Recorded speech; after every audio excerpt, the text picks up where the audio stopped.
Hello guys, आज की class में हम क्लाइमेटोलॉजी में बहुत ही इम्पोर्टेंट टॉपिक जेट स्ट्रीम पढ़ेंगे। यह यूजीसी नेट, एमपी सेट,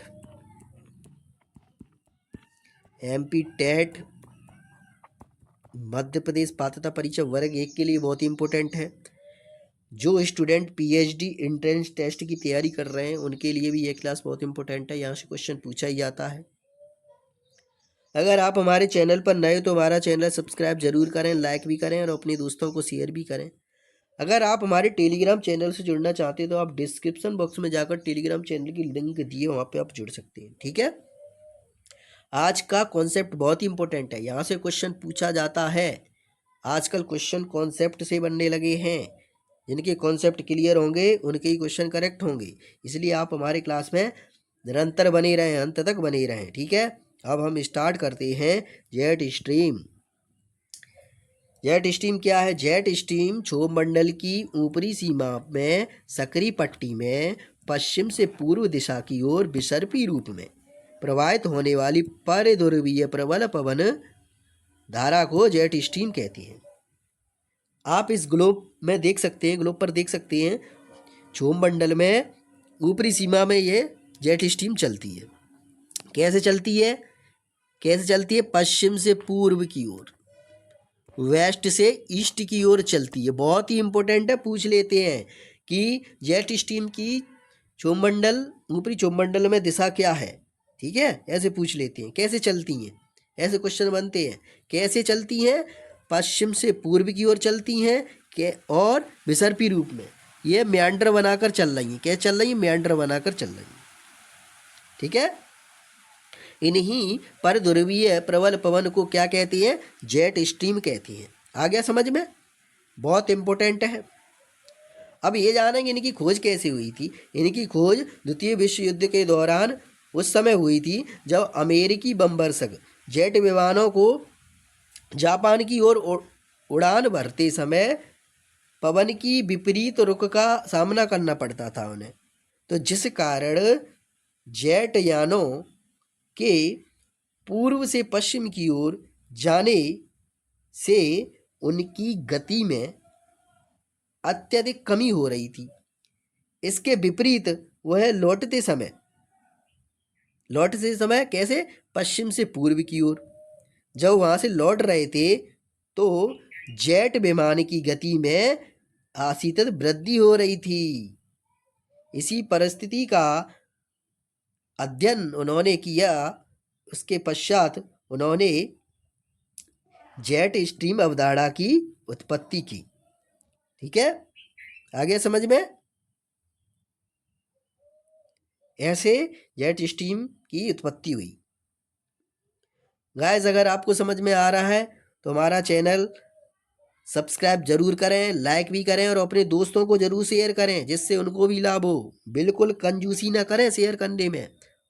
ठीक है। और ऐसे ही आप हमारे क्लास में निरंतर बने रहें। आपका हर कॉन्सेप्ट क्लियर होगा केपीओ सर के साथ। अब हम पढ़ेंगे जेट स्ट्रीम की विशेषताएं। क्या विशेषताएं हैं इसकी? जेट स्ट्रीम का संचरण ऊपरी क्षोभ मंडल में 7.5 से 14 किलोमीटर की सक्रिय पट्टी में पश्चिम से पूर्व दिशा में दोनों गोलार्धों 20 डिग्री अक्षांशों से ध्रुवों के मध्य होता है। कहाँ पर चलती हैं ये? ऊपरी क्षोभ मंडल में। कितने? 7.5 से 14 किलोमीटर तक चलती हैं। ठीक है। कैसे चलती हैं? कैसे चलती हैं? वेस्ट से ईस्ट की ओर। ठीक है। ठीक है गाइस, आ गया समझ में? यहां से क्वेश्चन पूछा जाता है। ये क्वेश्चन पूछ लेते हैं कितने किलोमीटर चलती हैं।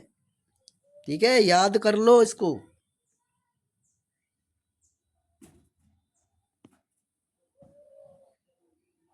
ठीक है गाइस, इन्हें हम परध्रुवीय विसर्पी भंवर भी कहते हैं क्योंकि इनका संचार दोनों गोलार्धों में दोनों ध्रुवों की चारों ओर विसर्पी रूप में होता है। आप देख सकते हैं ये ध्रुवों पर नॉर्थ पोल में भी चल रही हैं विसर्पी रूप में, ठीक है, पश्चिम से पूर्व, और ये साउथ पोल में भी चल रही हैं विसर्पी रूप में वेस्ट से ईस्ट की ओर, ठीक है। आगे समझ में। नेक्स्ट है जेट स्ट्रीम में पवन के वेग में मौसमी परिवर्तन होता है। इनके वेग में मौसमी परिवर्तन होता रहता है। शीतकाल में ये अधिक प्रबल इनका वेग, ठीक है, इनका वेग शीतकाल में अधिक प्रबल, इनका वेग ग्रीष्मकाल की तुलना में 2 गुना अधिक हो जाता है। शीतकाल में इनका वेग अत्यधिक हो जाता है, ग्रीष्मकाल की तुलना में 2 गुना हो जाता है, ठीक है। आगे समझ में। इनका अधिकतम वेग, इनका अधिकतम वेग लगभग कितना है, 480 किलोमीटर प्रति घंटा तक पाया जाता है। इम्पोर्टेंट है, नोट कर लो, पूछ लेते हैं इनका वेग कितना है तो क्या लगाओगे, 480 किलोमीटर प्रति घंटा, ठीक है। आगे समझ में। अगर समझ में आ रहा है तो सब्सक्राइब जल्दी करो और लाइक भी करो और अपने दोस्तों को शेयर भी करो, ठीक है। अब नेक्स्ट पॉइंट है ग्रीष्म काल में उत्तरी गोलार्ध में जेट स्ट्रीम का विस्तार कम हो जाता है, इनका खिसकाव उत्तर की ओर हो जाता है। शीतकाल में इनका विस्तार अधिकतम हो जाता है, 20 डिग्री उत्तरी अक्षांश तक पहुंच जाता है, ठीक है, ठीक है गाइस। अब नेक्स्ट है गाइस, अगर आपको ये क्लास अच्छी लग रही हो लाइक सब्सक्राइब जरूर करें और अपने दोस्तों को शेयर भी करें। अब हम पढ़ेंगे जेट स्ट्रीम का महत्व। इनका महत्व क्या है, विशेषताएं हमने जान ली, अब इनका महत्व जानेंगे, क्या इंपॉर्टेंस है इनका। जेट स्ट्रीम का स्थानीय और प्रादेशिक मौसम पर पर्याप्त प्रभाव पड़ता है। ये जेट स्ट्रीम के कारण क्षोभ मंडल के ऊपरी भाग में क्षैतिज अभिसरण अपसरण होता है, जिससे चक्रवात और प्रतिचक्रवात बनते हैं, ठीक है। इनसे क्या होता है, जेट स्ट्रीम से चक्रवात और प्रतिचक्रवात बनते हैं, ठीक है। धरातलीय शीतोष्ण चक्रवातों के ऊपर उच्च तलीय क्षोभ मंडलीय जेट स्ट्रीम की स्थिति होती है। ये चक्रवात अधिक प्रबल एवं तथा तूफानी हो जाती हैं, सामान्य से अधिक वर्षा करती हैं, बहुत ही ज़्यादा वर्षा करती हैं। जेट स्ट्रीम के कारण धरातलीय चक्रवातों एवं प्रतिचक्रवातों से,